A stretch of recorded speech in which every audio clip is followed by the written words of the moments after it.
et bienvenue sur Europe 1 dans notre rendez-vous du vendredi soir, dans cette libre antenne qui est à vous pour vous exprimer au 39 21 en toute liberté et en toute confiance sur ce qui vous touche ou vous préoccupe. Alors oui, je sais, nous sommes un vendredi 13, ça n'a pas franchement porté chance aux Espagnols, mais allez, ce soir, pas de superstition de mauvais augure. Le petit miracle de cette émission, c'est de nous permettre à chaque témoignage de prendre conscience que ce qu'il y a d'unique et de plus personnel en chacun de nous parle en réalité au plus grand nombre. Le psychologue humaniste américain Carl Rogers confie dans ses leçons de vie que c'est d'ailleurs une de ses découvertes les plus enrichissantes.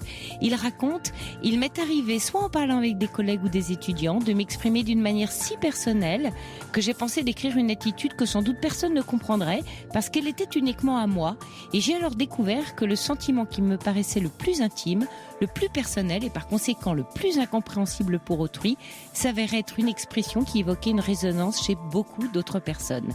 J'ai fini, dit-il, par en conclure que ce qu'il y a d'unique et de plus personnel est probablement le sentiment même qui, s'il était partagé ou exprimé, parlerait le plus profondément aux autres. Et il ajoute, grâce à cette découverte, je me sens plus proche d'autrui. Alors ici, dans cette libre antenne, nous faisons cette découverte ensemble en direct.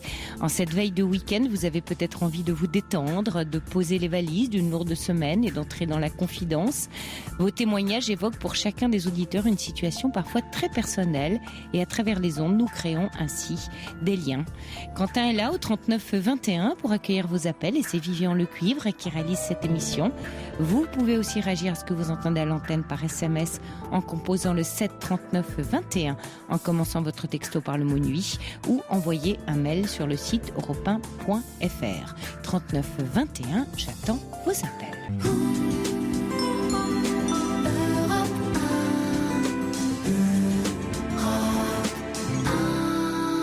Bonsoir Didier. Bonsoir. Bonsoir Sophie. Oui. Et bonsoir à tout le monde. Mais en fait, je vous appelle parce que il y a quelque temps, j'ai commencé à écouter votre émission. Oui. Et j'avais l'impression que vous sentiez les choses, en tout cas que vous analysiez bien. Donc, je voulais en parler de ce qui m'arrive en fait. Oui. Et il s'agit surtout de mon fils moi j'ai 52 ans. Oui. Et puis c'est mon fils qui a 11 ans, qui a eu quelques difficultés visuelles dès la naissance. Mmh. Et puis également des retards d'acquisition. Mais Oui. ce qui se passe en fait, c'est que là, il est violent avec nous, quoi. Ah oui. Il devient violent, oui. Il est suivi par un psychiatre. Oui. Et que dit le psychiatre? C'est assez récent, hein, la prise en charge. Elle est assez récente. Mais pour l'instant, il dit que c'est vrai qu'il a des comportements assez bizarres. Et puis aussi, il a un sentiment de surpuissance, quoi. On peut rien lui refuser. Il a peut-être été quelque part aussi un enfant roi, hein, j'en suis conscient, hein, mais du fait des problèmes qu'on a eu dès la naissance, c'était pas évident, quoi. Oui, et que du coup, vous l'avez un peu surprotégé ou en tout cas voulu lui passer un peu tout quand il était plus petit. Vous avez ce sentiment-là? Oui, je crois, bien sûr. Et ça, il y a un événement qui a déclenché ou ça a été crescendo en fait son comportement. Je dirais que c'était crescendo en fait. Ah oui. Et violente de quelle façon? Comment ça se traduit? Il tape. Ouais.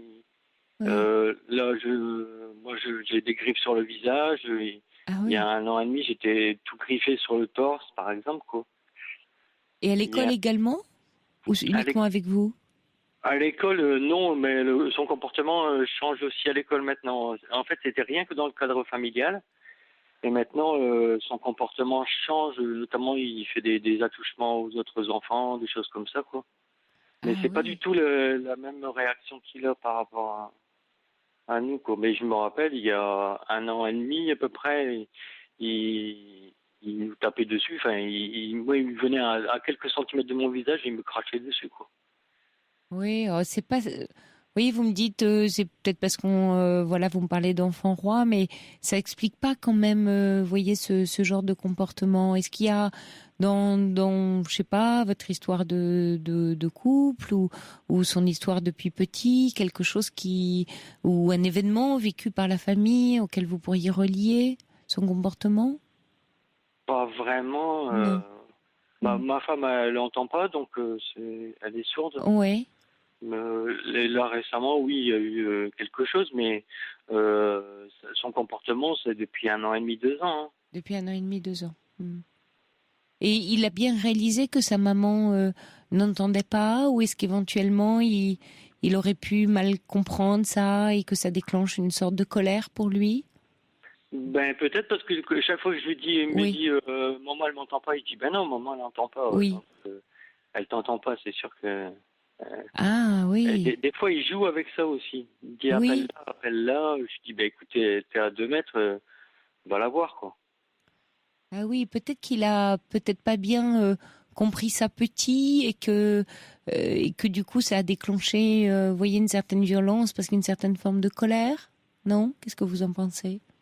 Mais bon, c'est une interprétation un peu sauvage que je vous fais là, parce que c'est complexe ce genre de comportement chez un enfant. Oui, mais je dirais que peut-être que ce serait ça, mais dans ce cas-là, pourquoi il s'en prendra à moi? Il s'en prendrait peut-être à elle, simplement. Ah oui. Enfin, je sais pas. Oui, c'est plus à vous qu'à elle. Là, maintenant, il est un peu moins agressif avec moi, mais il continue à taper sa mère. Elle a été notamment opérée il y a 5 semaines d'un cancer du sein. Oula. Et oui, enfin, moi je relativise ça en fait parce que c'est un cancer de stade 1. Et en oui, fait, ça a été pris très tôt. Oui, voilà, c'est une Non, je disais oula parce qu'il a tapé sa maman alors qu'elle revenait de l'hôpital, c'est ça? Oui, bah oui. Il percute pas tout, on dirait, comme on peut parler vulgairement. Oui, et est-ce que du coup, quand vous dites oui, il percute pas tout, est-ce que vous prenez un temps d'explication avec lui? Est-ce que vous assurez qu'il a compris? J'essaie de beaucoup parler avec lui. Oui, je m'en occupe. J'essaie de faire du mieux que je peux. Oui, je comprends. Et dans ces cas-là, vous avez le sentiment que ça l'apaise quand vous passez du temps à lui expliquer quelque chose? Est-ce que vous arrivez à mesurer? Oui. Oui, non, il entend ce qu'il veut, quoi. Si j'essaie de lui parler pas mal de choses qu'il a faites et qui étaient, bon, pas bien, entre guillemets, par exemple, taper ses parents, c'est pas bien, quoi. C'est étrange, en vous écoutant, il y a une image qui me vient, je me dis, mais est-ce qu'il est pas sourd comme sa maman d'une certaine manière? Voyez? Non, je dis sourd au fait de ne pas vouloir entendre ce que lui disent le monde des adultes. Oui, parce qu'il... Mais oui. Oui, quelque part, oui. Oui, est-ce qu'il n'a pas dans son comportement une façon de dire tout ce que vous me dites ne m'intéresse pas, je n'écoute rien, je n'en fais qu'à ma tête? Et il y aurait un lien un peu inconscient à la maman, puisque maman n'entend rien, moi aussi je vais rien entendre, vous voyez, sur le plan psychique cette fois-ci.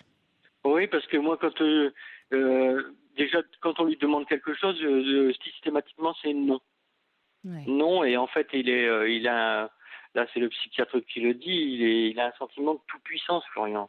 Il veut tout ce qu'il veut, il le veut, quoi. Il veut pas attendre, il veut plein de choses, mais... Il résiste pas à la frustration, quoi. Il veut pas de frustration. Oui. Parce que la plus grande frustration, pour lui, c'est peut-être que maman n'entende pas. Et donc, puisque maman ne l'entend pas, il devient tout puissant de fait, vous voyez ? Peut-être. Et que c'est sa façon à lui de ne pas entendre, vous voyez, pour faire lien.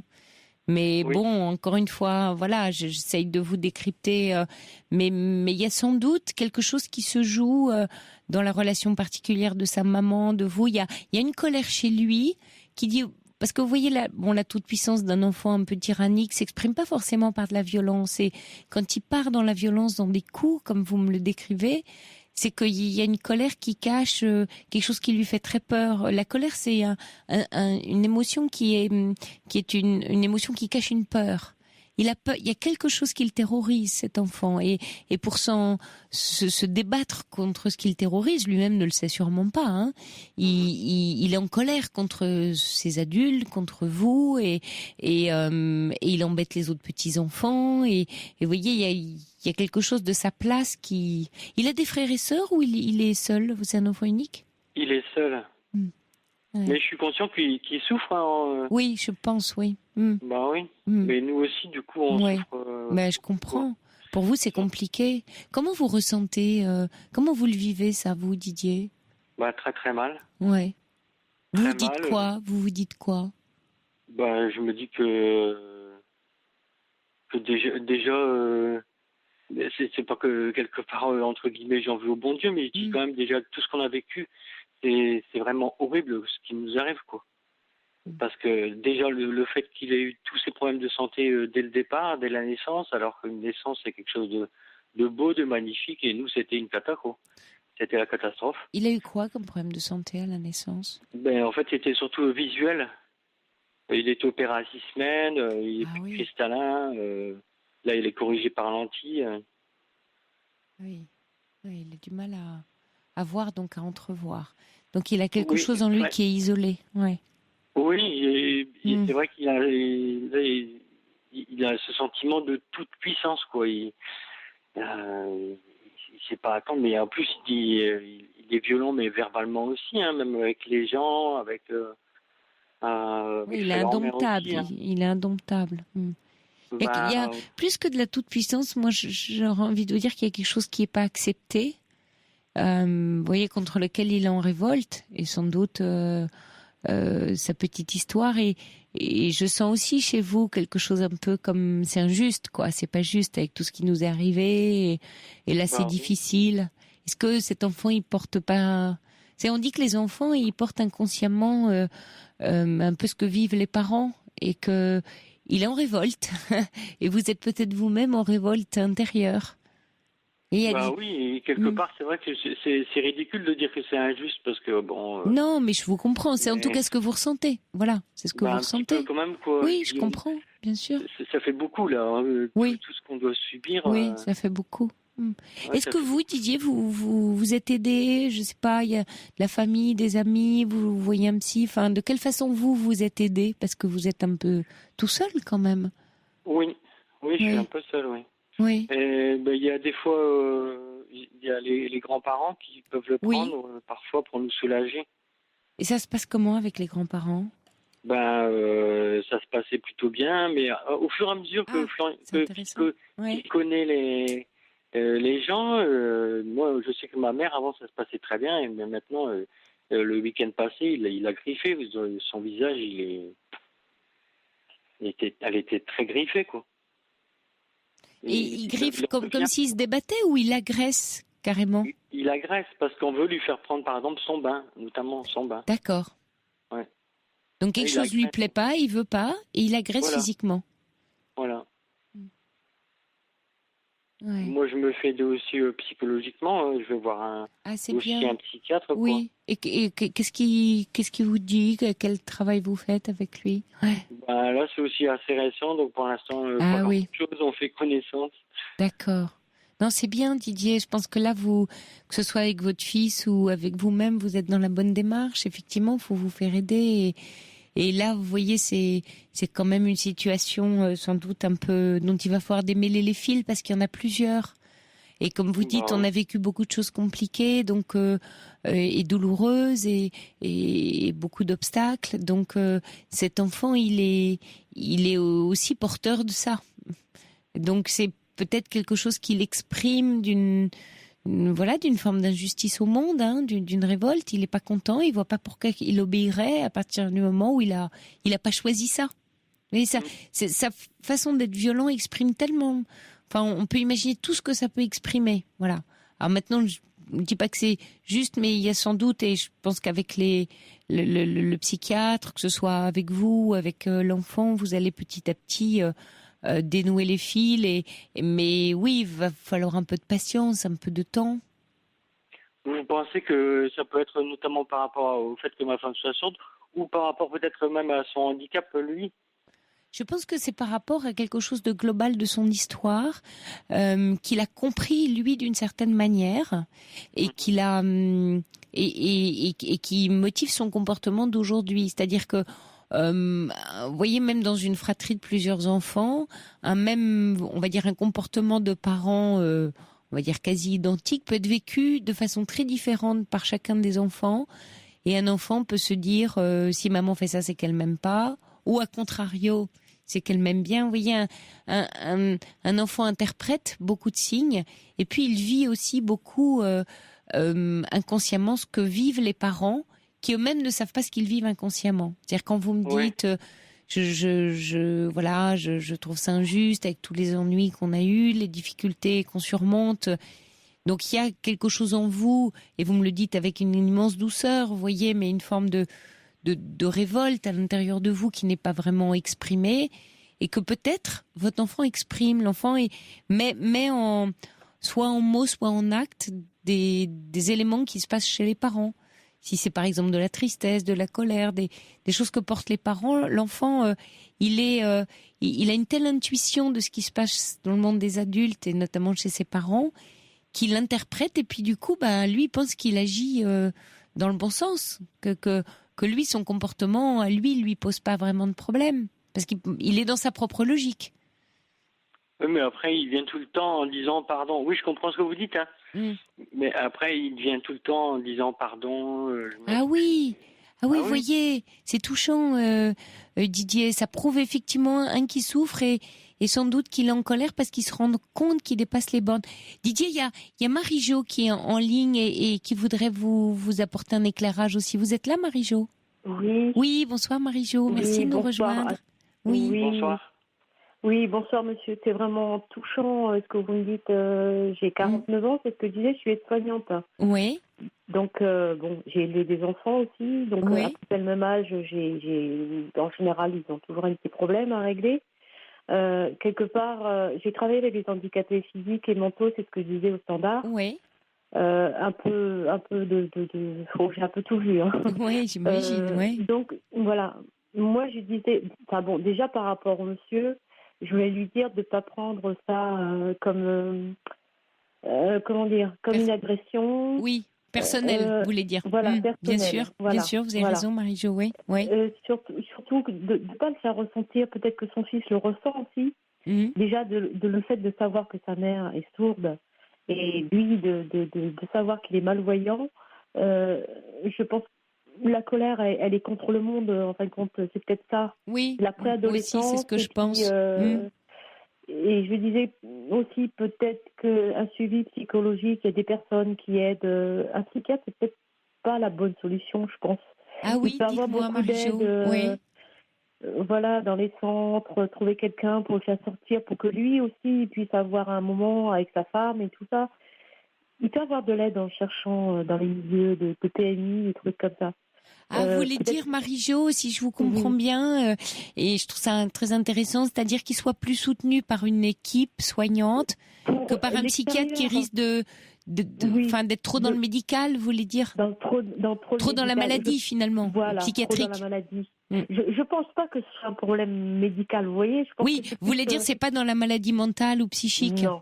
Non. Ouais, je serais tentée de le croire. Je vois ça comme ça. Hein. Je suis intérimaire en plus. Je travaille avec les enfants de la centre handicapée des fois. Oui. Je vois très bien. Là, je sens que monsieur il a besoin d'un soulagement. Oui. Et le gamin aussi. Et le fait d'être tout seul à la maison, il n'a pas de frère, il n'a pas de sœur. Je ne sais pas, imaginez-vous dans le noir et vous rendant compte à un moment donné que oui, ma mère elle n'entend pas, ma mère elle est malade, ma mère est à l'hôpital. Et puis moi je vois pas bien, ouais. Oui, voilà. Enfin, moi je ressens ça comme ça. Hein. Après j'ai eu des formations, peut-être et puis Didier disait lui-même, moi c'est vrai, je trouve ça injuste et je pense que le fils porte aussi la colère de son papa. Rentré. Voilà, il le ressent. Moi je pense aussi, il l'exprime. Il le ressent. Oui.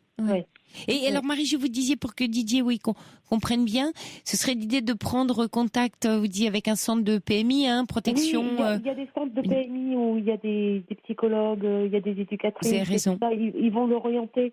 Ah d'accord. Parce que c'est vraiment dommage de penser, de dire par rapport à tout ce qu'on a vécu. C'est déjà dur. Je comprends de tout mon cœur, je le comprends.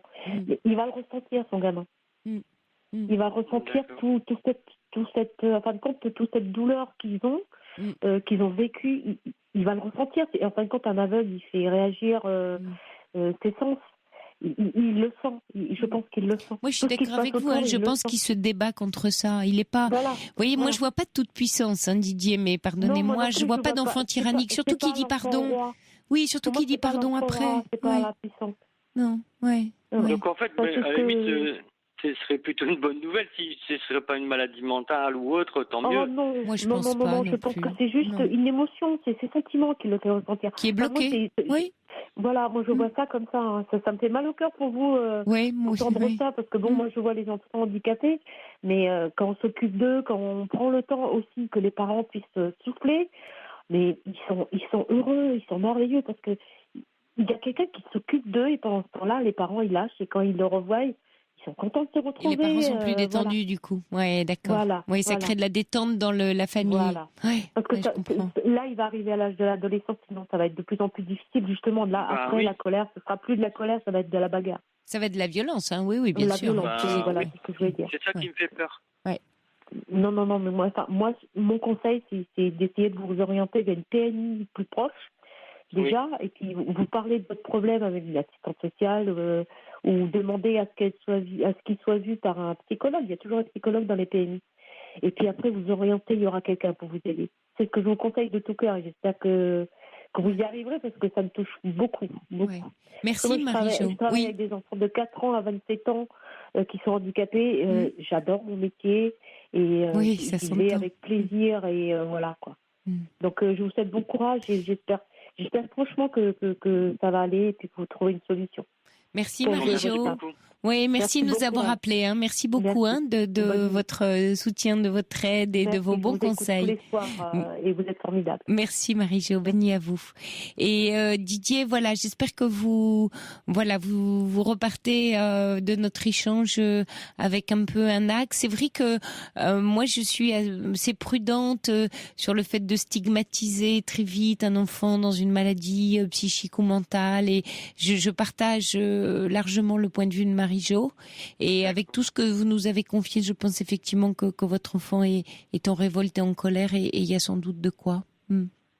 D'accord, je vais retenir pas mal d'éléments. Super, merci Didier de nous avoir appelés. Je vous remercie. Bon courage à vous. Merci beaucoup. Oui, il y a Fabienne qui vous dit courage, Didier, vous êtes bien entouré.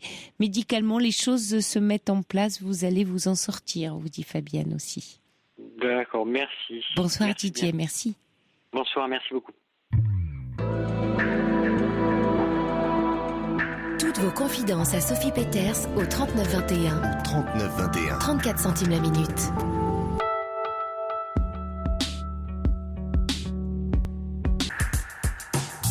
La libre antenne d'Europe 1, c'est 6 jours sur 7, du dimanche au vendredi, de 23h à 1h. Bonsoir Christelle. Oui, bonsoir Sophie. Oui, vous avez peut-être la radio allumée en même temps, Christelle, non? Parce qu'il y a... Pardon? Vous n'avez pas la radio allumée en même temps, Christelle? Non, pas du tout.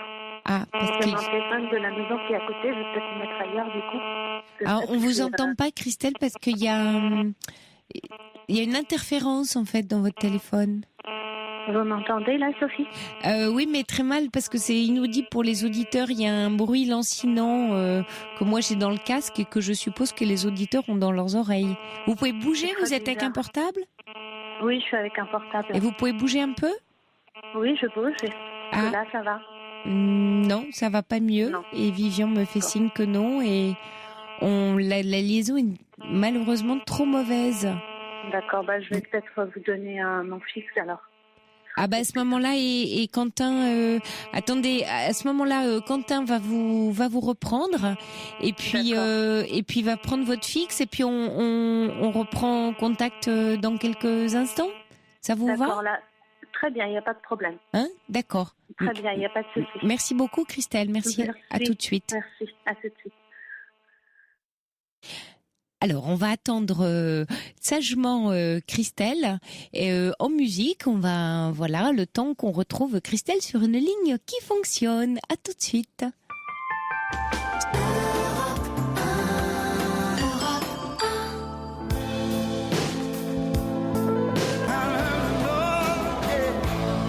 Une belle chanson de Joe Cocker, En attendant Christelle. Non, la chanson s'appelle pas En attendant Christelle, elle s'appelle Night Calls.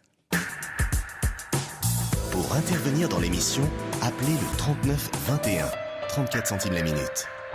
Et puis avant de retrouver Christelle, un message pour vous Didier, si vous écoutez encore l'émission d'Amanda de Corse, un joli message qui dit: comme un papillon qui se bat de ses ailes, votre fils Didier se bat contre ce qui lui fait souffrir, c'est très émouvant. Vous êtes là Christelle ? Christelle ? Elle n'est pas là, Christelle. Ah, alors, décidément, on a un mal fou avec Christelle ce soir. Je vois Quentin s'agiter. On a des petits problèmes de technique. C'est ça, la radio en direct, quelquefois. Vous le savez, dans cette émission, une ligne qui passe mal, un portable qui tombe en panne de batterie. Voilà, une ligne qui bug. Un auditeur qui raccroche alors qu'on pensait être en attente parce que tout d'un coup, son portable a lâché. Voilà, c'est les aléas du direct et du téléphone, et on n'a pas toujours malheureusement, mais enfin c'est rare, hein, vous qui écoutez souvent l'émission, c'est assez rare qu'on ait comme ça des petits soucis de technique. En attendant, je ne sais pas s'il y en a qui regardent, je crois qu'il y a un match en cours là, c'est Chili et Australie, pas Chili, hein, Chili-Australie, et on aura d'ailleurs, sachez-le, Europe 1 a mis en place un dispositif pendant la Coupe du Monde, et on fait des points sur les matchs toutes les demi-heures, donc vous aurez pendant la libre antenne, on retrouvera tout à l'heure Axel Men, notre journaliste, qui nous fera un point sur la Coupe du Monde pour suivre le score. Donc comme ça, voilà, vous pouvez écouter la libre antenne et suivre le match. Alors je crois qu'on a retrouvé Christelle. Vous êtes là, Christelle ? Oui, bonsoir Sophie. Bon, vous entendez très bien tout à l'heure, mais pas vous apparemment. Non, mais là c'est génial, vous voyez, on a été patients, les auditeurs étaient patients d'écouter de la musique, je leur ai... voilà, désolée, j'ai papoté. Si voilà. Non, mais l'essentiel c'est que voilà, vous soyez là et qu'on soit avec vous. Oui, alors j'ai juste un petit mot par rapport à Didier. Je trouvais que son témoignage était très touchant. Et je voulais juste lui dire que en tant que parents, on essaye toujours de trouver le meilleur pour nos enfants. Oui, mais l'essentiel, c'est justement toujours, être à l'écoute. Et je rejoins un petit peu ce que disait tout à l'heure Marie-Jo, je crois elle s'appelle, en disant que qu'ils puissent faire des activités ou des choses comme ça. Et moi, c'est vrai que je la rejoins tout à fait là-dessus. Et parfois, quand l'enfant sort un petit peu de son handicap et trouve une activité... Oui, prendre la ressource, en fait. Hein. Voilà, oui, bien prendre sûr. la ressource et puis éventuellement de la musique ou quelque chose comme ça, histoire de vraiment de trouver plaisir et de se sentir... donc voilà, juste je lui envoie tout mon soutien. Merci pour vos conseils. Et donc, vous vouliez nous parler aussi de vous, Christelle? Alors oui. En fait, ça fait un petit bout de temps que je réfléchis à une relation d'amitié que j'ai avec une amie depuis quelques années maintenant. Et en fait, notre relation a beaucoup évolué. Et aujourd'hui, je suis sur le point de prendre une décision qui est de rompre cette relation. Mais j'hésite encore. J'ai un petit peu peur de le regretter. Qu'est-ce qui motive cette envie, en tout cas, avant que la décision se prenne? En fait, on a été pendant quelques années très très proches, extrêmement proches toutes les deux. On passait beaucoup de temps ensemble, on sortait, que ce soit avec les enfants ou juste toutes les deux en tête-à-tête. On passait vraiment des moments extra. Et puis, au fil des années, au fil du temps, elle a pris beaucoup ses distances. Donc, je l'ai laissé, au début, j'essayais beaucoup de l'appeler, de lui proposer des rendez-vous, qu'on se voit, qu'on sort toutes les deux, etc., comme avant, en fin de compte. Et elle remettait ça toujours à plus tard. Elle était vraiment pas joignable. Et il y a quelque temps, il y a à peu près 6 mois de ça, nous avons eu une discussion toutes les deux. Et je lui ai dit clairement que je ne sais pas ce qui se passait, qu'elle s'était beaucoup éloignée. Et en fait, elle s'est excusée. Elle m'avait dit qu'elle traversait une période extrêmement difficile. Elle traversait une période extrêmement difficile, qu'elle s'était beaucoup isolée, toute seule, parce qu'elle n'était pas bien. Et donc, elle avait trouvé que j'étais vraiment une très bonne amie, que j'étais la seule à avoir patienté autant de temps, etc. Et j'avais espoir que ça change. Et malheureusement, il n'en est absolument rien aujourd'hui. Et je me rends compte que c'est une relation qui me fait beaucoup souffrir parce que c'est frustrant de proposer des rendez-vous, qu'elle annule toujours. Quand je l'appelle, elle n'est jamais disponible. Quand je lui dis que j'étais pas, enfin que j'avais par exemple des moments où j'avais une super bonne nouvelle à lui annoncer, ou même quand j'avais un coup de blues et qu'elle n'était pas disponible, elle était toujours un petit peu sur l'agressivité, en disant oui, enfin toujours à se justifier. Et donc là, je lui préparais une petite lettre pour lui dire que je souhaite rompre la relation. En fait, c'est un peu, elle est pas, enfin, vous la trouvez donc pas assez disponible pour vous, comme vous dites, vous parlez de frustration, Ouais. vous lui en voulez finalement. C'est compliqué pour vous de comprendre qu'elle va pas bien et qu'elle a pas forcément envie de voir du monde. Si vous voulez, mais c'est juste que ça fait 1 an et demi que ça dure, cet éloignement. Oui. En fait. Oui. Et comme c'est quelqu'un de très très proche, il faudrait peut-être que, c'est pour ça que je me pose la question, est-ce que je dois changer, est-ce que je dois finalement réduire mes attentes vis-à-vis d'elle, ou est-ce que j'ai envie de retrouver la relation d'avant, mais c'est peut-être pas. En fin de compte, pour être tout à fait honnête, j'ai l'impression d'avoir plus besoin d'elle que d'elle de moi finalement. Oui, c'est ça qui vous fait souffrir d'ailleurs. Hein. Oui. Vous êtes plus du coup un peu fusionnelle et du coup un peu en colère parce qu'elle répond pas à votre attente en fait. Hein, vous lui en voulez. Mais alors vous me dites retrouver la relation d'avant. Une relation, c'est vivant, ça évolue. Il n'y a pas une relation d'avant, une relation d'après. Il y a une relation qui vit avec le temps et qui change et qui évolue au gré des événements de la vie, de l'environnement, des situations de chacun.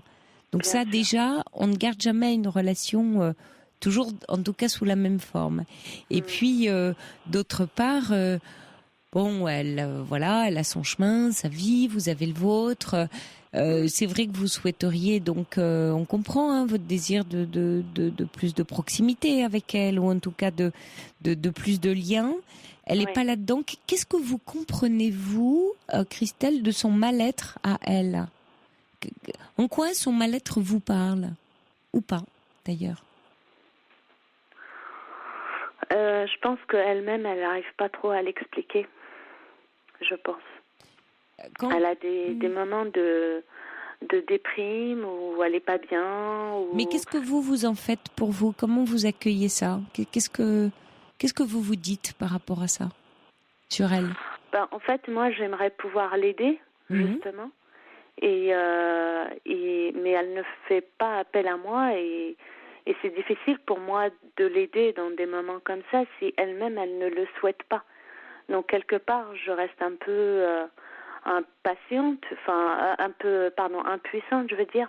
Donc, je lui fais des petits cadeaux. C'est joli, impatiente aussi, impatiente et impuissante. Les deux sont valables. Oui, vous disiez vous faites des petits cadeaux. Ouais. Voilà, je fais des petits cadeaux. Je sais qu'on aime la même lecture toutes les deux, donc je vais tout lui envoyer. Prenez soin d'elle. Voilà, je vais lui envoyer un livre que j'ai beaucoup apprécié, par exemple, parce que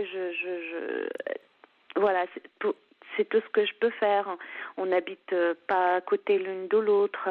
Moi, je suis toujours prête à faire la route et aller la voir. Ça l'est beaucoup moins de son côté. Et donc, comment elle accueille ça quand vous faites des choses pour elle ? Comment elle y réagit ? Ah, mais elle est heureuse. Elle est très contente. Ça lui fait très plaisir, donc. Oui, totalement. Elle est très contente de m'avoir comme amie. Donc, on peut dire que d'une certaine manière, vous êtes importante pour elle. Oui. Ouais. Je suis importante pour elle, mais si vous voulez... mais elle vous apporte pas grand-chose à vous. En fait, voilà, pour moi, une relation, ça se vit à deux. Et mais elle est en train de se vivre à deux, cette relation. Mais j'ai plus l'impression que c'est moi qui suis demandeuse de... voyez, pour moi, il m'est insupportable de ne pas la voir pendant 1 an.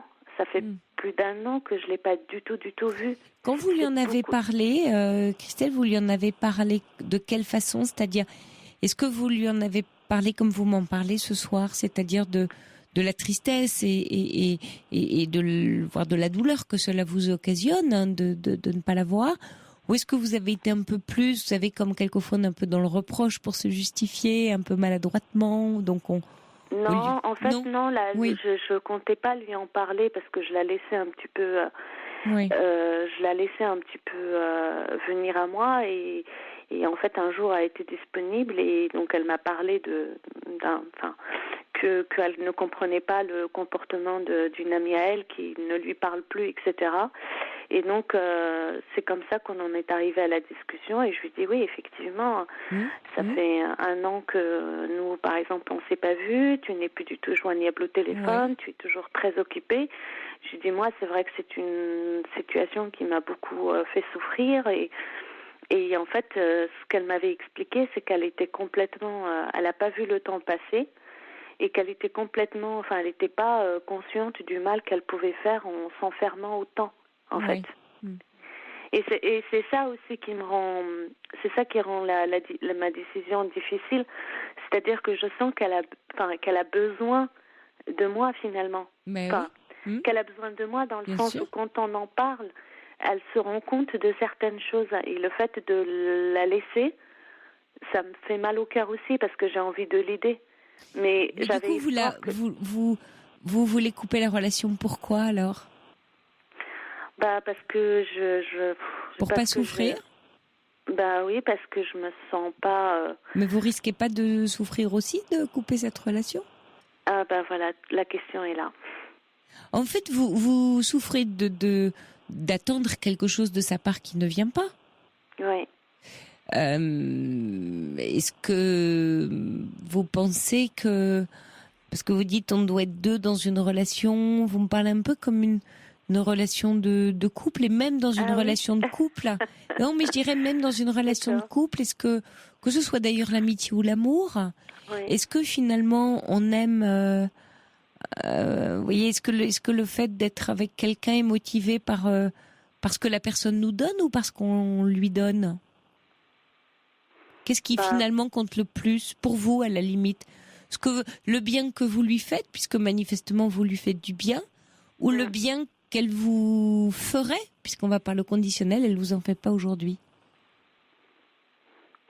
En fait, moi, c'est vraiment ce qui me manque, c'est des moments qu'on partageait ensemble. C'est juste ça. D'accord. Et elle me manque terriblement, et je lui ai déjà dit. Donc, donc vous vous sentez frustrée dans cette relation? En fait, j'en étais pas frustrée jusqu'à maintenant, mais comme le temps passe et passe, ça commence à faire beaucoup pour moi. Ouais. C'est ça en fait. C'est plus au niveau du temps, si vous voulez. Alors, et c'est intéressant votre voyez ce questionnement sur le temps, parce que couper le lien, que va devenir le temps si vous coupez le lien? C'est ça, c'est ça. C'est tout à fait ça. Est-ce que vous avez pensé à ce que vous pourriez provoquer chez elle en coupant le lien? J'avoue que j'ai un petit peu, pour moi, tout fait. C'est comme une punition que vous lui donneriez, de ne pas vous regarder, de ne pas s'occuper de vous, de ne pas répondre à votre attente. Vous voulez la punir? J'ai pas pensé les choses comme ça, non. Non, je ne sais pas, c'est une question. Non, la punir, non, ça m'est pas passé à l'idée en fait. C'est plus pour moi, pour me dire ok. Pour vous protéger. En fait, moi, j'avais pensé que je m'étais dit que nous avons vécu une relation assez forte toutes les deux, et que peut-être qu'on en est arrivé à la fin. Je sais pas. Vous pensez qu'une amitié peut se terminer parce que je sais pas. Est-ce qu'aujourd'hui la vie nous a séparés? Est-ce que on n'a plus les mêmes? Je sais pas. J'arrive pas à voir en fait. Je n'arrive pas à voir. Oui, parce qu'une amitié, Christelle, vous voyez un auditeur qui demande est-ce que les sentiments de Christelle sont amoureux ou amicaux? Ce n'est pas clair. Non, ils sont totalement amicaux. Non, là il n'y a pas de doute là-dessus. Non, il n'y a aucun doute là-dessus. Moi, ce que je partage, ce que j'ai aimé avec elle, c'est justement, c'est quand j'ai, par exemple, un problème, que j'ai besoin d'un conseil, je l'appelais, elle me disait, moi, à ta place, je ferais ci, je ferais ça. Nous avons toutes les deux des enfants et on est toujours confrontés à des petites situations de la vie quotidienne. Vous lui avez parlé de ça, Christelle, que ça vous manquait? Oui. Ouais, je lui ai dit. Et qu'est-ce qu'elle vous répond? Qu'elle se sent pas le temps, pas capable, pas assez bien? Elle me dit, en fait, le terme qu'elle utilise, c'est qu'elle est débordée par sa vie. Mais elle n'est pas un peu dépressive, votre amie, ou pas bien? Je pense que si. Elle est aidée? Elle est aidée? Vous savez comment elle vit? Non, je pense que c'est quelqu'un... Est-ce qu'elle n'a pas honte vis-à-vis de vous, de ce qu'elle vit? Elle se cache? Vous savez, quelqu'un qui va pas bien dans l'amitié, il n'a pas tellement... Si vous aviez avant une relation, un peu de conseil, vous ne savez pas comment elle vous vit. Et peut-être que vis-à-vis de vous, c'est une supposition, elle est peut-être un peu dans la honte et dans l'inquiétude. Je n'ai pas vu les choses comme ça, mais c'est vrai que moi, je lui en avais voulu pendant 1 an. Et quand nous en avons parlé, j'ai compris qu'elle n'était pas bien. Voilà, vous voyez, ce qui me frappe dans ce que vous me dites, Christelle, c'est que vous avez une amie qui va mal, vraiment mal, vous voyez, vraiment mal, qui tient à vous, qui apprécie vos gestes, qui apprécie votre présence et qui n'est pas capable de vous donner ce que vous attendez, pour l'instant, et qui l'a été par le passé. Alors, de 2 choses l'une, soit vous estimez que si elle n'est pas capable, c'est fini, soit vous tenez suffisamment à elle et vous êtes dans une attention bienveillante et une vraie patience d'amis, et vous pariez sur le temps parce que l'amitié, c'est long, c'est très long. C'est une vie, une amitié. J'avais besoin d'entendre ça, Sophie, parce que c'est difficile. Quand il y a les émotions, etc., je comprends. C'est difficile d'avoir. Je comprends. C'est pour ça que je Christelle, je vous reprends quelques instants après le journal, parce que je ne vais pas vous quitter comme ça, et que là, c'est le journal, d'accord? On se retrouve dans quelques instants pour vous se quitter. Voilà. Il est minuit.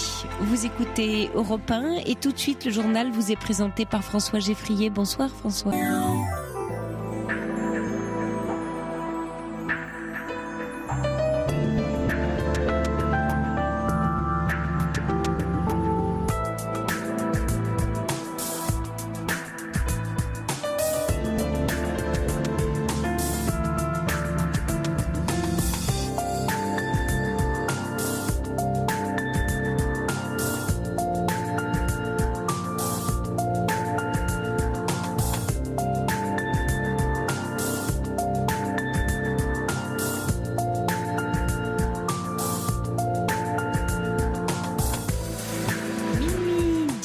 Vous écoutez Europe 1, nous sommes ensemble encore pendant 1 heure de direct, d'échange, de partage, car parler de nos soucis permet de nous rendre la vie plus légère.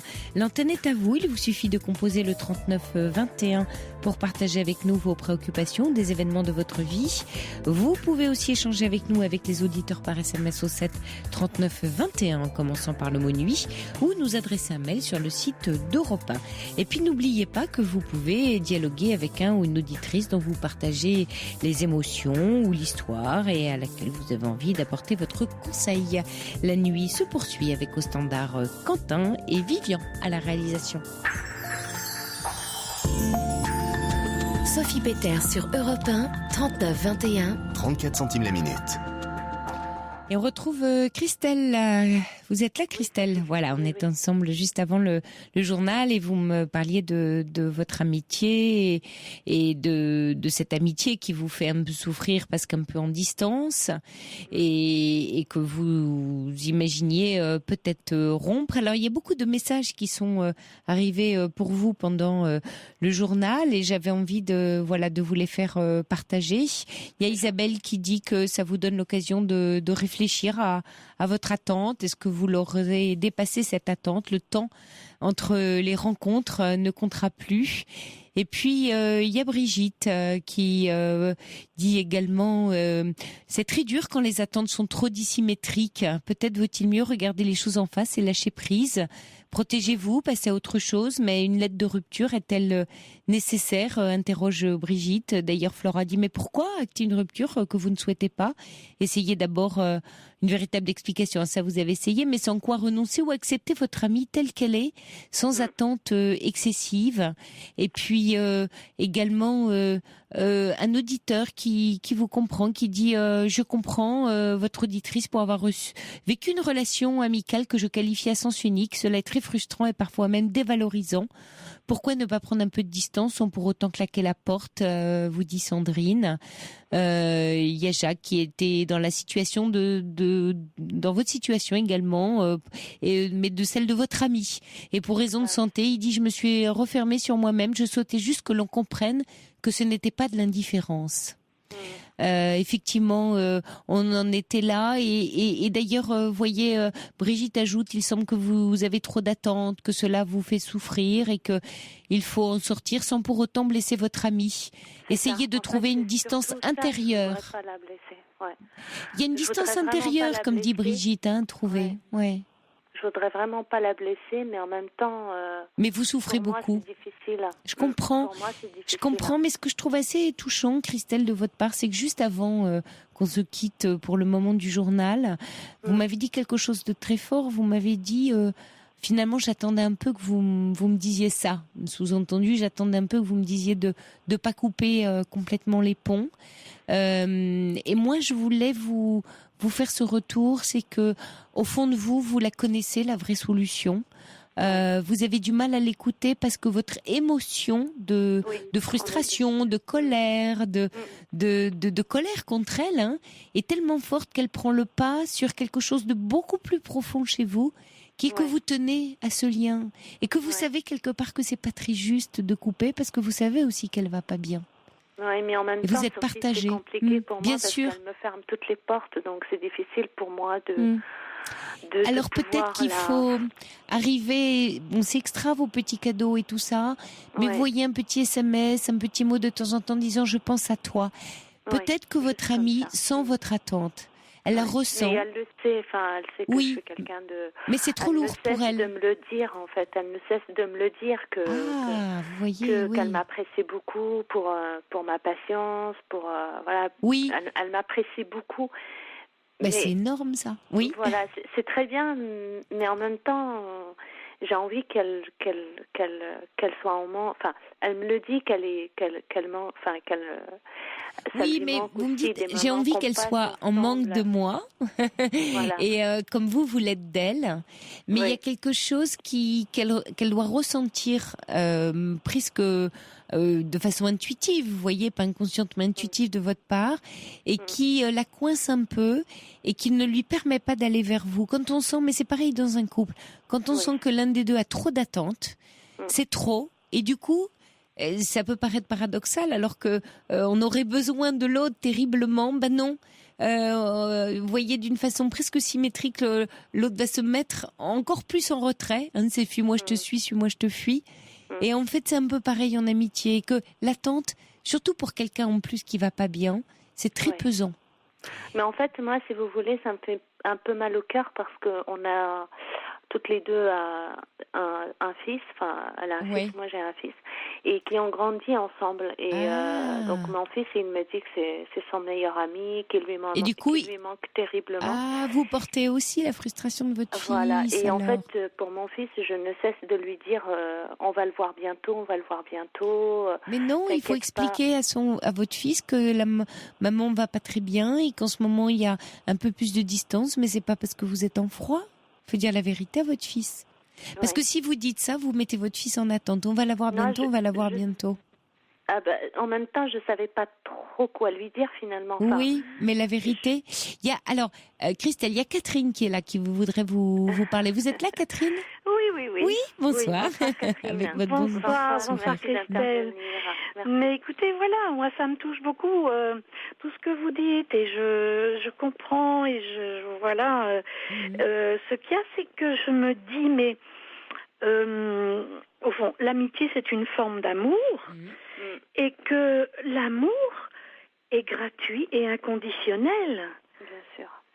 Et que, parce que moi j'ai pas mal d'amis très profonde, vraiment très proche, vraiment, avec qui j'ai vécu des choses très très fortes, et des amis, hein, et puis bon, la vie avance, chacun on a notre chemin, et c'est vrai que pour certaines d'entre elles, ça m'est arrivé tout à coup, voilà, j'ai plus de signe de vie, oh là là, oui, c'est effectivement, on passe par de la déception, et puis mais il me serait pas, je dois avouer, pas venu à l'idée de couper les ponts ponts, mais ça. Voilà, parce que c'est pas un contrat. Oui.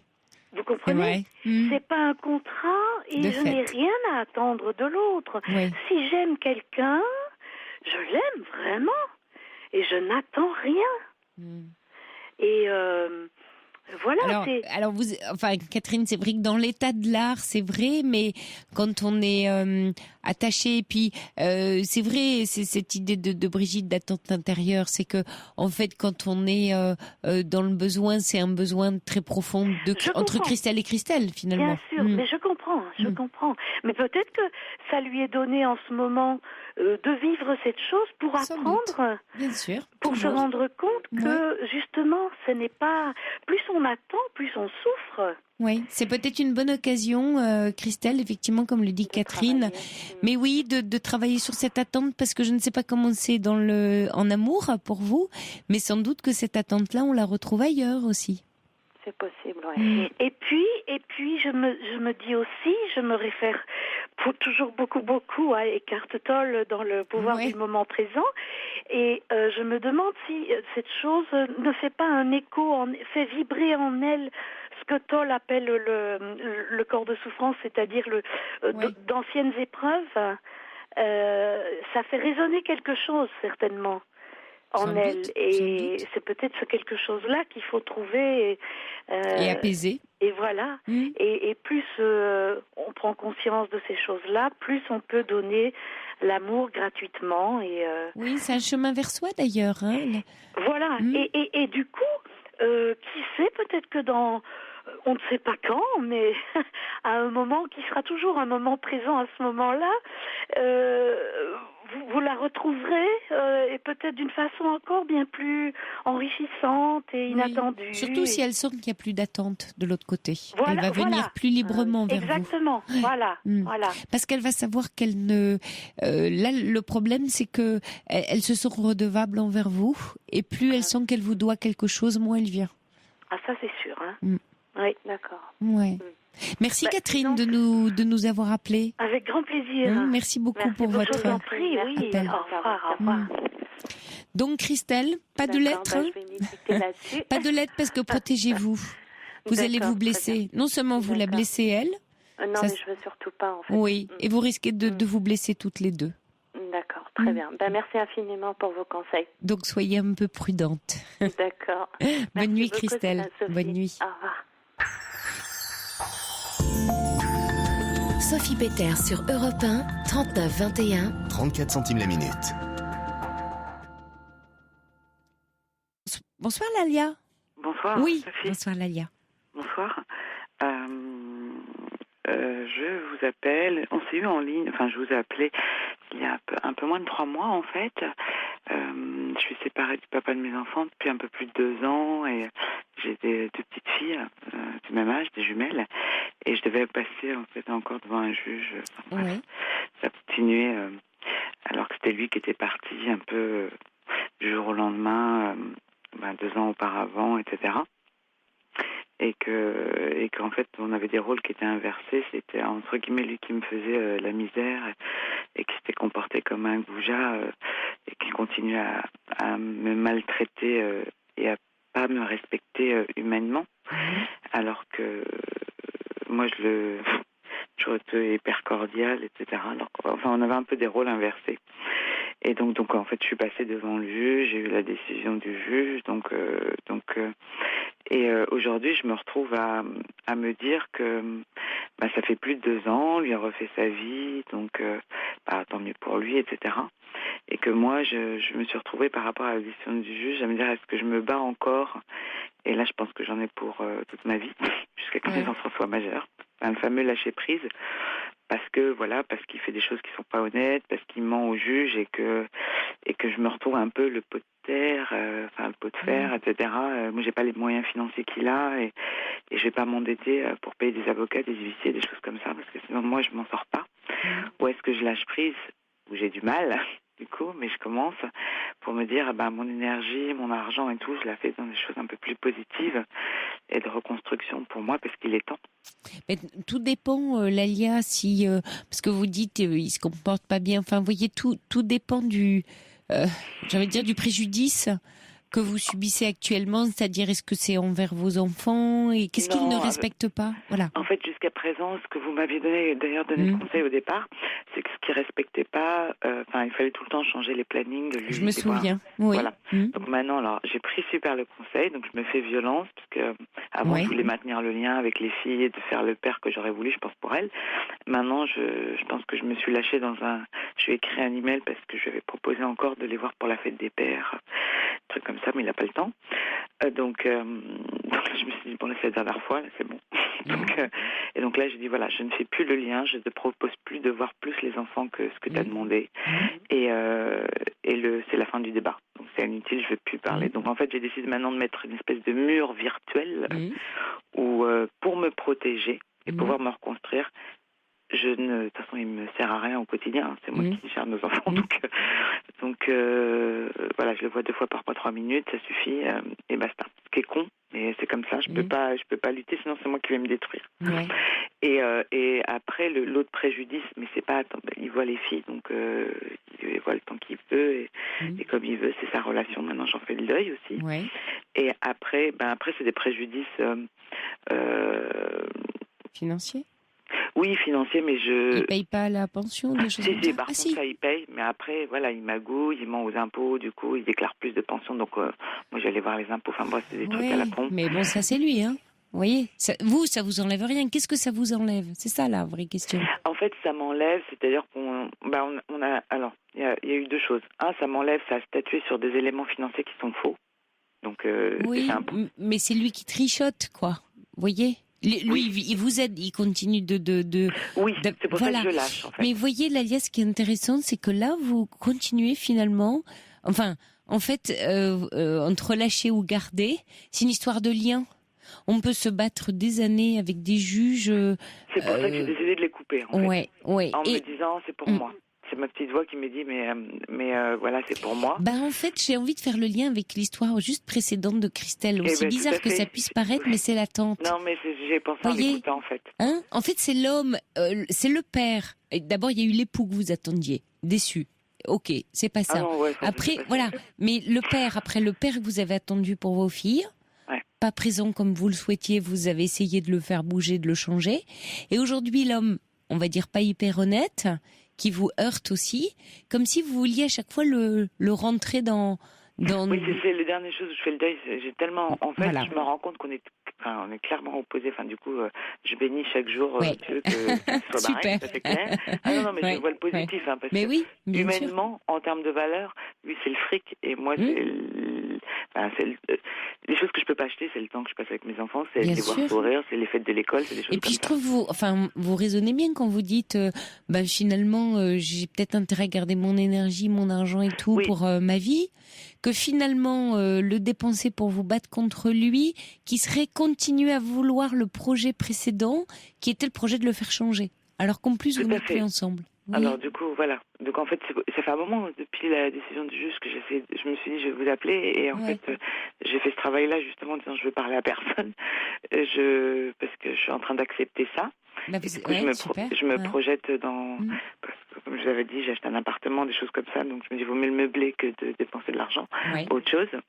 Par contre, du coup, c'est la prochaine étape, c'est que j'ai été profondément trahie par cet homme. Au-delà de la femme, c'est... La mère, vous voulez dire? Oh non, j'ai vécu 5 ans avec quelqu'un que je ne connaissais pas. Donc, je sais pas si... En fait, vous lui en voulez terriblement. Pour moi, en fait, je dis ce mot qui est très dur et ça peut être très violent, hein, mais c'est pas dans le sens... C'est à hauteur de la violence que j'ai subie. Pour moi, il est mort, en fait. J'ai une autre personne en face de moi. C'est-à-dire que même là, son corps est là. c'est le matériel, je le reconnais. Hein, mais de fait, il est mort pour vous. Mais de en fait, mais exact. Oui, mais j'aurais voulu peut-être dans un monde idéal me dire. On garde une chouette relation, même séparée, ça reste le père des enfants. Moi, en fait, j'entends bien Lalia, mais vous ne changez pas. Ouais. Vous ne faites pas, vous voyez, comment dire. Vous avez raison quand vous parlez d'acceptation, parce que vous ne pouvez pas faire en sorte qu'ils correspondent ni à vos valeurs, ni à ce que vous auriez souhaité, même dans la relation. Si vous voulez, même dans la séparation, pardon, vous aviez un projet d'un type de relation à vivre avec cet homme-là, et il vous déçoit encore. Non seulement il vous décevait avant, mais il vous déçoit encore. Ça veut dire que vous êtes encore dans l'attente. Vous aviez encore un espoir. Oui, allez, jusqu'à très peu de temps. Oui. Jusqu'à là, en fait, je pense que le choc, enfin, vous savez, vous avez des déclics. Oui, bien sûr. C'est de le voir, en fait, face à un juge et de mentir. Ce qui, pour moi, me semble, enfin, c'est mon côté naïf, hein, ça. Non, pas naïf, idéaliste, qui peut être très joli d'ailleurs, hein. C'est une forme d'idéal. C'est une forme d'idéal, et puis surtout, ça remet en cause, comme vous dites, votre choix. Le choix que vous avez fait au moment où vous avez choisi cet homme, puis tout d'un coup vous dites mais c'est pas possible, qu'est-ce qui s'est passé? Oui, mais en fait je pense qu'à un moment et là je me retrouve aujourd'hui, c'est l'objet de mon appel, parce que je vais avoir 40 ans cette année, mais je me dis voilà, je suis encore jeune. Bon, les princesses, elles sont bientôt 5 ans, donc la priorité ça reste encore elles, hein, parce que du coup on peut pas tout faire dans la vie. Mais je suis une idéaliste de la vie, j'essaie toujours de voir le positif, parce que c'est ma façon d'être. Intrinsèquement, c'est ce que je suis. Enfin, c'est ce qui fait que je suis Lalia, en fait, pour les gens qui me connaissent. Mais j'ai tellement été ébranlée. Mais au-delà de la femme, c'est sur les valeurs. C'est-à-dire que, à la fin, je me suis retrouvée à me dire, mais en fait, le mec qui gruge, celui qui ment, c'est lui qui s'en sort bien. En fait, je me suis dit, mais je sais pas comment vous dire. Oui, c'est que si j'entends bien, Lalia, c'est en fait comme si tous vos repères et votre vision de la vie, de la relation homme-femme, de l'homme en général, avaient été bousculés. Oui.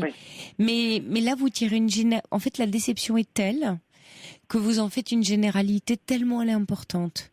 Et vous oubliez la singularité, la différence, l'essentiel, que chaque relation est différente, chaque individu est différent, et que vous voyez, c'est une façon de plus vouloir vous laisser surprendre, même par quelque chose de positif, parce qu'en fait, il y a un tel choc que vous voulez plus y croire. C'est une façon de plus vouloir y croire, puisque ça n'a pas marché.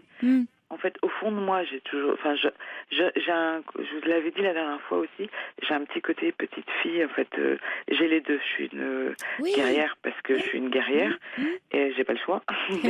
Et en même temps, vous voudriez que ce soit joli, vous voudriez que ça se passe bien, que les gens soient sympas, honnêtes. Je veux toujours le bon dans les gens, en fait.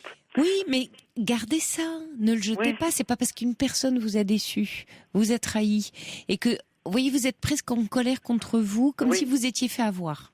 Oui. Et du coup, vous dites, puisque c'est comme ça. C'est une maturité presque émotionnelle, en fait, parce que j'ai. Oui, soyez pas trop dur avec vous quand même, mais parce que bon, vous voyez, vous me dites manque de maturité émotionnelle, vous êtes furieuse de vous être fait avoir, quoi. À partir du moment où vous avez cette vision de la vie qui est plutôt idéaliste, ce choc-là vous met par terre pour tout le reste. Et un peu, effectivement, je reprends l'image de la petite fille, c'est-à-dire la petite fille en colère qui dit, puisque c'est comme ça, puisque c'est comme ça, plus jamais. Et vous voyez, le puisque c'est comme ça, plus jamais, c'est de la généralité qui vous allez vous enfermer toute seule là-dedans. En fait, justement, je me rends compte que sans le vouloir, là je parle de la femme, de me dire, etc., je me suis enfermée. Alors que c'est pas, par ailleurs, c'est pas mal. Et en fait, je veux en sortir. Oui, par peur. Par peur d'être de nouveau déçu, de nouveau trahi. Oui. Et je veux lutter contre ça. C'est tout con, c'est ce qui m'a poussé à vous appeler. J'ai regardé une émission à la télé, et c'est un truc sur les mariages, les couples qui s'aiment et tout. Et je pense à Rome, c'est des choses. Mais en fait, je n'ai connu que des hommes qui ont été mauvais avec moi. Enfin, quand j'ai rencontré le père de mes enfants, je dis pour une fois, je suis avec quelqu'un, je suis guérie de mes vieux démons, et j'ai été vers quelqu'un. Ah, et lui vous a déçu. Alors c'est pire que tout. Oui, exactement. Je comprends. Mais ça m'interpelle quand je vois les couples au fond de moi. Oui, vous dites qu'il y en a pas un qui tient la route, quoi. Tout ça, c'est du faux. C'est pour de faux. C'est par rapport à moi, je me dis pourquoi il y en a qui trouvent l'amour, et pourquoi moi, à 40 ans, je l'ai pas trouvé en fait. En fait, ça me renvoie à moi aussi, à la femme que je suis. Parce qu'il y a un idéal derrière, Lalia. Et c'est pas bien. C'est pas que c'est pas bien, c'est qu'il vous encombre et vous sert pas à grand chose. Vous parliez d'ailleurs de, maturité, de petite fille. Il y a quelque chose là-dedans à travailler pour vous, à lâcher. Parce que du coup, l'idéal englobe quelque chose qui est pas assez singulier pour vous. Et ça vous empêche de vous trouver vous. Et du coup, de faire confiance. C'est votre intuition qui est trappée, du coup, dans l'histoire. Parce que vous voyez, c'est un peu comme si vous aviez tellement envie de croire à la jolie histoire que vous n'écoutez plus votre histoire intérieure. Ouais. Le rêve de la petite fille prend le pas sur ce que la femme ressent. Oui, j'en comprends. Et je sais pas comment. Et en ce moment, je suis pas bien au fond par rapport à cette dualité, parce que je sens que c'est ça qu'il faut régler, sinon j'y arriverai, entre guillemets pas. C'est comment j'arrive à aller au-delà, justement, parce que je suis peut-être trop dure, en fait, dure avec moi-même, mais du coup exigeante aussi envers les autres, parce que je le suis tellement avec moi. Je suis tellement attachée aux valeurs, justement, de respect, de partage. D'accord. Moi, je prends l'amour où il faut donner sans rien attendre. Ouais. Vous savez, Lalia, on va se quitter un instant pour notre fameux petit point foot, mais comme on a une réaction de Véronique qui voudrait rentrer en contact avec vous, on vous reprend ensemble toutes les deux, juste après. Vous savez que c'est la Coupe du Monde en ce moment et on fait un point pour les auditeurs footeux, donc on fait notre petit point de toutes les demi-heures. Donc on va faire un petit point et on vous reprend juste après avec Véronique. D'accord ? Super. Suivez tous les matchs de la Coupe du Monde sur Europe 1. Axel May. Bonsoir Axel May. Alors où on est le match Chili-Australie? Oui, bonsoir Sophie. Dernier match de la soirée ici dans l'état amazonien du Mato Grosso, dans la ville de Cuiabá. Et si la Rora espagnole a pris une fessée déculottée 5-1 tout à l'heure face aux Pays-Bas, et bien dans ce même groupe, l'autre Rora, la Rora chilienne, est en train de gifler l'Australie. 2-0 déjà pour le Chili, alors qu'on joue depuis une demi-heure. À la 12e, Alexis Sanchez contrôle un ballon mal repoussé par la défense, bénéficie du soutien de l'un de ses coéquipiers et conclut en force du pied gauche. 2 minutes plus tard, l'attaquant du FC Barcelone, d'un superbe contrôle orienté, efface son adversaire direct, puis perfore la défense australienne et décale le ballon vers Valdivia. Superbe lucarne de Jorge Valdivia. 2-0 donc pour l'instant. Ce sont les Chiliens qui monopolisent le ballon après un peu plus d'une demi-heure de jeu, même si les soqueros, comme on surnomme les footballeurs australiens, tentent par moments de réagir timidement.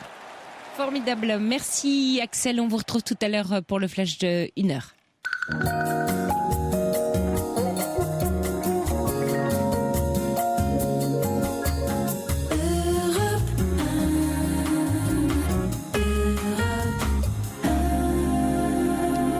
Et on retrouve Lalia avec Véronique.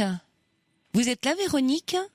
Bonsoir Sophie. Bonsoir Véronique. Alors vous vouliez réagir à Lalia qui nous confiait un peu sa soif d'idéal, mais sa perte aussi d'idéal. Oui, je voulais réagir. Bonsoir Lalia. Bonsoir. Parce que j'ai 20 ans de plus que vous et que j'ai vécu quelque chose qui ressemble à ce que vous avez, ce que vous êtes en train de vivre et surtout envie de vous dire d'être douce avec vous et aussi, si c'est possible, de lâcher et non seulement cet idéal,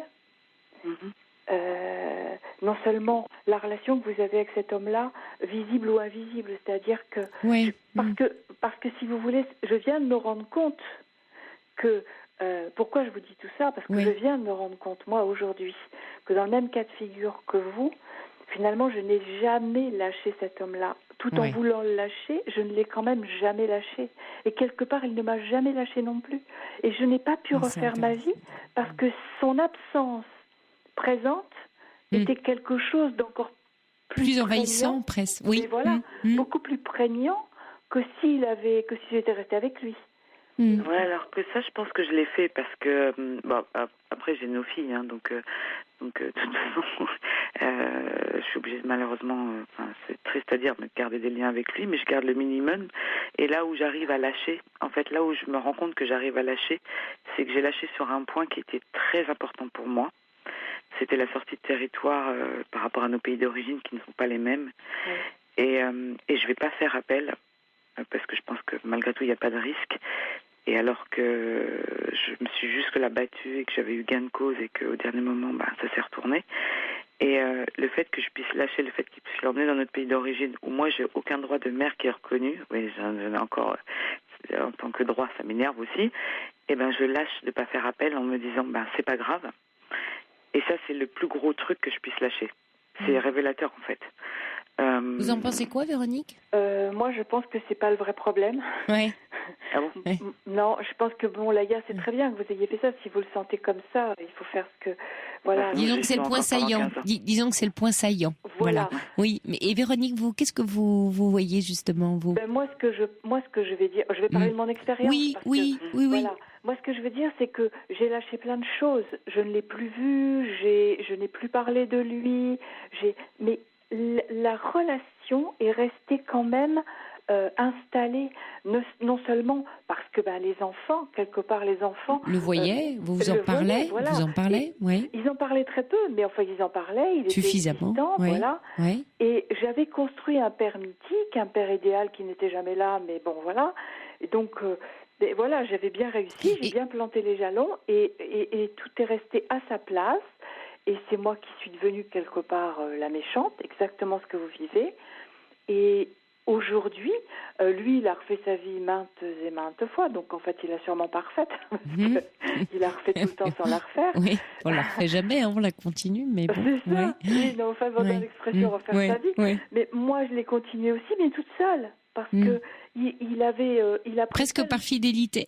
Non, pas du tout. Non, il a pris inconsciente. Voilà, il a pris tellement de place dans la relation. Oui, alors justement, il y a un mot qui me venait en vous écoutant. Est-ce que ce qui vous habitait et vous tenait bizarrement chaud, c'était la rancœur ? Alors justement, je voulais pas en avoir. Sur le cœur, oui. Je voulais pas en avoir parce que je savais que c'était un lien avec lui, cette rancœur. Mais elle était là quand même, non ? Oui. Vous savez, un peu, ça reste sur le cœur, quoi. J'avais beaucoup de chagrin. Et parce que j'avais beaucoup de chagrin, parce qu'il y avait un idéal qui s'était écroulé de famille, de couple, de voilà. Et puis que j'avais été aussi non respectée comme Laïa. Donc c'est vraiment quelque chose. C'est pour ça que j'ai eu envie de lui dire, mais qu'aujourd'hui, je sais aujourd'hui. Malheureusement, je peux pas refaire le film en marche arrière. Mais aujourd'hui, seulement maintenant, je peux commencer à m'occuper de moi, vraiment de moi, et d'être heureuse pour moi. Mais c'est un peu dommage, quoi. J'en suis là, en fait, j'espère. Oui, mais vous avez 20 ans d'avance. Alors, allez-y. Oui, non, mais ça, l'envie, je l'ai. Alors après, il y a des blocages inconscients, subconscients, j'en sais rien. Quel conseil vous donneriez, d'ailleurs, Véronique, à Laïa, justement, pour se méfier, vous voyez, pour être un peu bien à l'écoute de ce que vous appelez, vous, ce présent, cet absent présent? Oui, parce qu'en fait, il a toujours brillé par son absence quand j'étais mariée avec lui, et il a continué de briller par son absence et sa présence. Il prenait toute la place en n'étant pas là. Mais de quelle façon? De quelle façon? C'était des pensées? C'était une fidélité inconsciente? Oui, c'était plus parce que la place qu'il occupait dans ma vie, c'était le combat que j'avais mené pour sortir de là. Du couple, oui. Voilà, qui m'avait beaucoup occupée. Et du coup, je me suis retrouvée à élever mes enfants toute seule. Et il les avait que pour les vacances. Et en fait, j'ai pris toute la partie du devoir, toute la partie... J'ai entendu beaucoup Laïa parler de valeurs comme celle-là. Et c'est en ça que j'ai envie de lui dire aussi de faire attention, parce que les valeurs d'engagement, les valeurs de devoir sont des valeurs très justes, mais jusqu'où vont-elles et à quel moment est-ce qu'on peut se respecter quand même, soit en tant que personne? Là, je pense... Moi, c'est pas moi qui choisis. Excusez-moi, j'ai juste finir ma phrase pour que ce soit plus clair, et non pas seulement en tant que mère. Oui. Ah, mais ça, il n'y a pas de problème. En fait, justement, moi, ça, je le sens. C'est-à-dire que, et en plus parce que j'ai 2 filles, et et que je suis d'une culture maghrébine, il est hors de question. Elles n'auront certainement jamais la vision d'une maman qui se laisse aller, etc. Je suis aussi une femme. Je me suis jamais laissée aller. Hein. C'est pas ça, non, mais je suis aussi une femme. C'est-à-dire qu'avant d'être mère, je suis une femme. Alors même si elles sont ma priorité parce que elles avaient 2 ans, hein, donc des jumelles de 2 ans, c'est pas facile. Ouais. Même si elles sont ma priorité, elles resteront ma priorité jusqu'à qu'elles grandissent et peut-être après encore forcément. Oui, bien sûr. Je sens ce besoin-là. Et moi, je le mets pas à côté. C'est-à-dire que j'ai ce besoin de femme. Après, c'est vrai que dans mon cas, c'est lui qui est parti du jour au lendemain. Donc ça a été tellement violent, mais il m'a aidé aussi à jamais eu de colère. La colère est sortie il y a quelques semaines. Mais c'était ça, hein, je pense. Hein. C'était très sain. Il fallait que ça sorte. Je n'en ai jamais eu. Sinon contre moi. Et là maintenant, non, je sens ce besoin. Oui, mon corps en parle maintenant. Oui, forcément, tout part. Vous êtes fatigué, vous avez des problèmes de santé, donc à un moment, il faut s'écouter. Et là, j'ai aussi envie de vivre. Je le sens, j'ai comme cette soif de vie qui est en moi. En disant, ce qui vous inquiète plus, ce que vous disiez, Lalia, tout à l'heure, c'est le après, c'est refaire confiance. Véronique, vous avez rencontré quelqu'un d'autre? Non. Ah, non. J'ai rencontré plusieurs autres, mais plusieurs autres, oui. C'est-à-dire que il y a quand même la trace. Oui. Et la confiance, c'est compliqué comme pour Lalia qui a peur, oui. Cette angoisse d'être trahi de nouveau, de devoir se battre. Oui, parce que je pense que j'avais sûrement comme elle, d'après ce que j'entends, la manière dont elle parle, j'avais sûrement vraiment ouvert mon cœur et en toute, mais peut-être trop. Et c'est là où la limite est très difficile à trouver entre se préserver, mais se avec réserver. l'attente surtout, c'est pas tant d'ouvrir trop son cœur, c'est qu'est-ce qu'on en attend. Oui. Encore une fois, c'est une histoire de représentation. Hein. Je parlais tout à l'heure d'idéal. Et puis de laisser l'autre décider de soi, c'est pas juste. Ça, c'est pas juste. En fait, moi, alors peut-être là, je suis dans la phase où c'est ce que je dis à mes copines. Hein. C'est, je suis maman, je vais avoir 40 ans, donc je n'ai pas envie d'avoir d'autres enfants. Ça, je le sais. C'est mon choix. Et en fait, j'ai envie de vivre ma vie de femme. Et souvent, je leur dis, je veux pas vivre avec quelqu'un, en fait. Peut-être dans 5 ans, 10 ans, je changerai. Mais je veux vivre ma vie de famille et ma vie de femme complètement séparée. Et après, Inch'Allah, ce qui adviendra, peu importe. Mais je veux vivre ma vie de femme. Je me projette plus, justement, parce que je suis plus dans la construction. L'homme qui viendra dans ma vie ne sera pas le père de mes enfants. Oui, donc c'est une chance de reconstruire quelque chose de très différent pour vous, Lalia. Oui. Tout à fait. Merci, Véronique, de nous avoir appelés. Hein. Mais surtout, ce que je voudrais lui dire, c'est qu'elle ait beaucoup d'attention à elle. Oui, je crois qu'elle l'a bien entendu. Hein. Voilà, de douceur et d'attention à elle. Merci beaucoup, Véronique. Et puis, voilà, Lalia, je vous laisse repenser un peu tout ce que vous a dit Véronique, à ce qu'on s'est dit toutes les deux, et puis peut-être à faire confiance aussi à la vie, hein, et aux hommes, en plus particulier. Merci. Bonne chance à vous, Lalia. Bonne nuit. Pour intervenir dans l'émission, appelez le 39 21, 34 centimes la minute. La libre antenne d'Europe 1, c'est 6 jours sur 7, du dimanche au vendredi, de 23h à 1h. Bonsoir Maëlys. Oui, bonjour Sophie. Allô ? Oui, vous êtes là, oui. Je vous appelle parce que j'ai un problème d'alimentation. Oui. Et j'ai omis de dire à Quentin tout à l'heure que, en fait, ce problème avait commencé après un traitement de somnifères. Ah oui. Parce que j'ai fait une longue dépression avec des somnifères. Oui. Et pendant que j'étais sous traitement de somnifères, ça a augmenté votre appétit ? Disons, l'appétit augmentait le soir. Oui. Le soir, donc ça a duré pendant 2 ans. On avait changé le somnifère. Oui. Vous en aviez parlé à votre médecin que ça vous procurait des fringales le soir ? Non, parce qu'en fait, pour moi, j'étais boulimique, quoi. Et quoi, vous n'avez pas osé en parler au médecin? Si, j'en parlais. Oui. Mais je me reprochais de ne pas savoir me gérer, de le... Oui, mais ça pouvait être un effet secondaire du médicament, Maïlis? Bien sûr, mais sur le coup, j'ai pas pensé. Oh, et alors vous vous êtes dit, c'est moi qui... Voilà, je me suis tout mis sur le dos. Oh là. Je me suis complètement dévalorisée. Et si bien que tous les soirs, je dévalisais tout ce qu'il y avait dans le frigidaire. Est-ce que après, le médecin depuis a fait le lien avec ce médicament ou pas? Pas tout de suite. Pas tout de suite. Ah non. Et non. Jamais ou? Non, il n'a pas fait le lien. Mais est-ce qu'il y en a un aujourd'hui, un lien? Oui. Alors, jusqu'au jour où en fait j'avais acheté des choses parce que c'était la fête des pères. Oui. J'avais acheté des choses pour mon père. Oui. Des choses que je n'aimais pas particulièrement, mais que je savais qui lui faisaient plaisir. Oui. Et là, je me suis levée le matin et il n'y avait plus rien.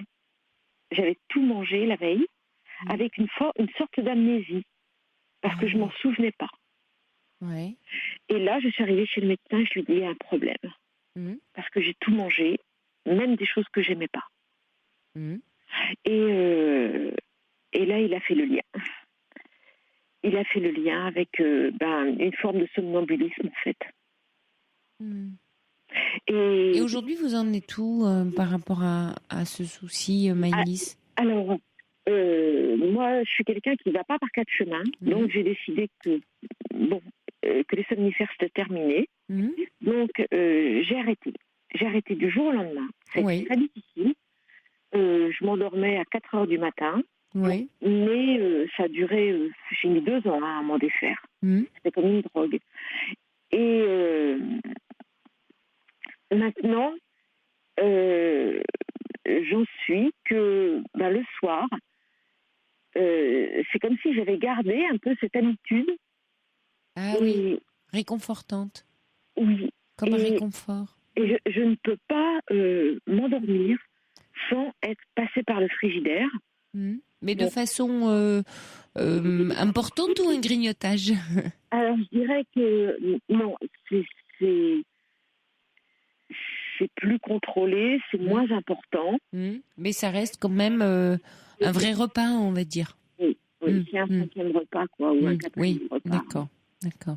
Voilà, par exemple, ce soir, ça a été des sardines, ça a été 3 œufs sur le plat, du pain et de crème au chocolat, quoi, à 11h30.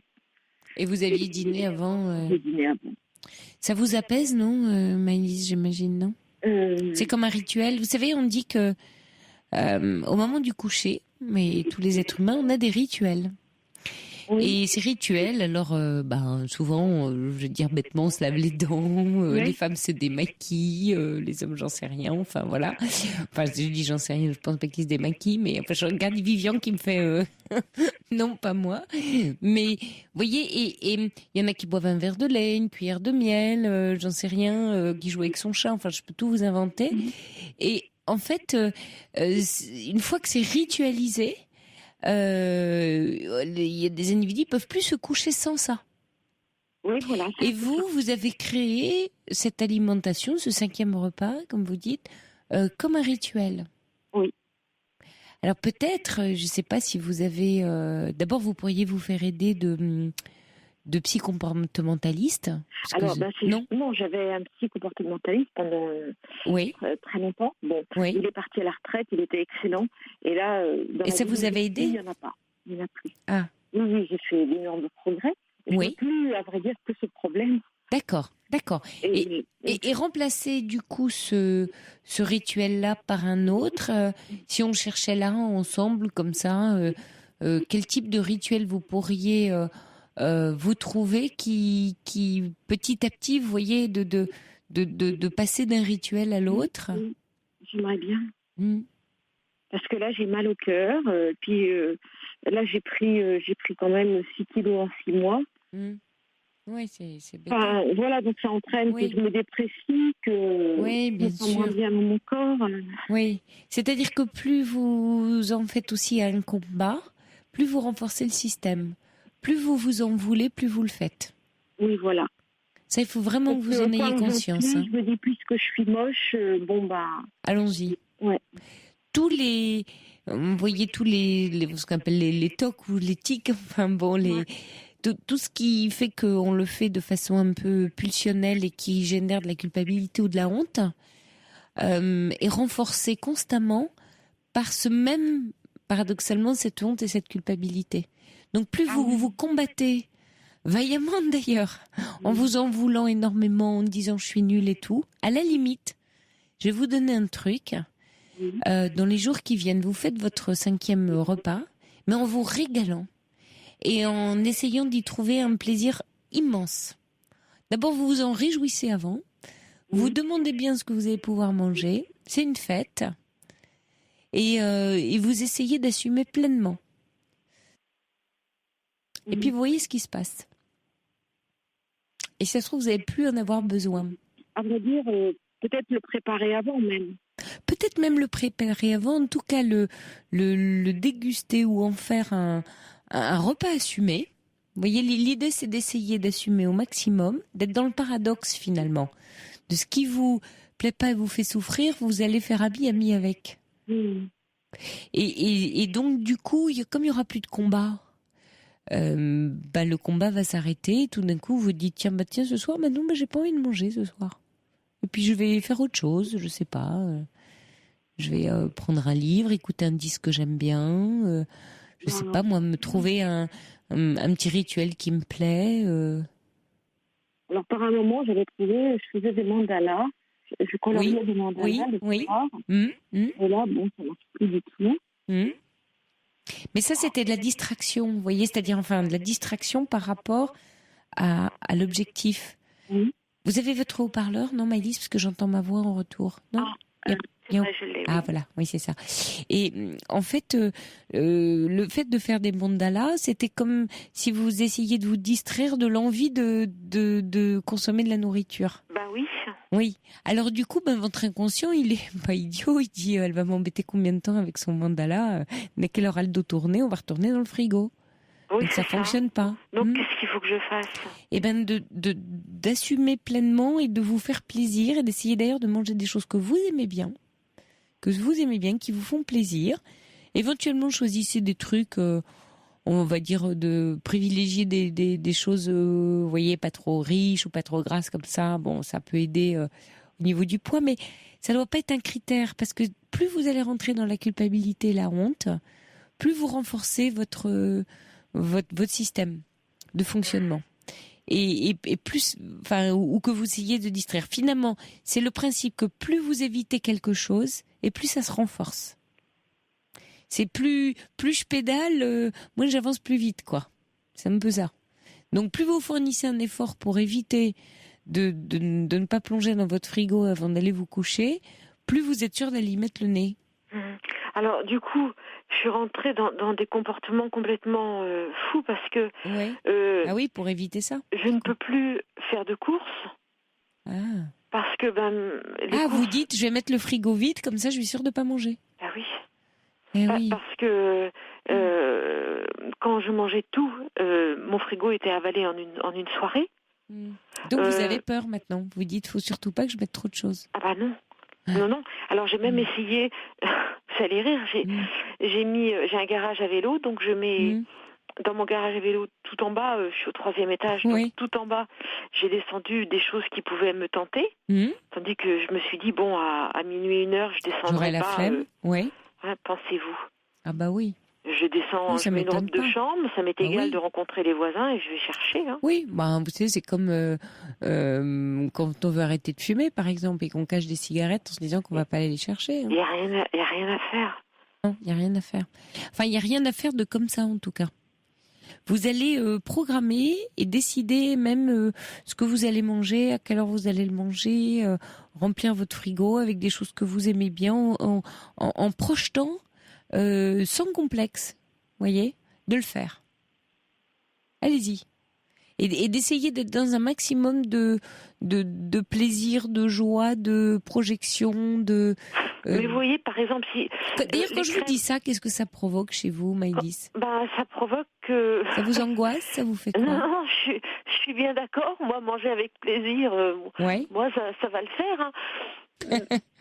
Ouais. J'aime bien votre rire. Mais par exemple, vous voyez les pots de crème au chocolat? Ouais. Bon, c'est stupide, mais ils les vendent par 4. Oui, on se lève tous pour Danette, c'est ça? C'est des trucs là, ouais. Bon, ouais. Moi je suis embêtée parce que j'en voudrais qu'un. Mais si j'achète les 4, je vais manger les 4. Ah bah les 4, ils y passent dans la soirée. Et ben alors super. Alors demain soir, je sais pas, 3 boîtes de sardines, 5 pots de Danette. Je fais exprès de prendre un chiffre impair. Voyez, vous dites c'est ok, je me lâche. Et puis vous voyez. Mais c'est un projet. Vous voyez, c'est un vrai projet, hein. Maëlys, c'est pas je vais me prendre par surprise. Vous allez vraiment le programmer. Donc, hein.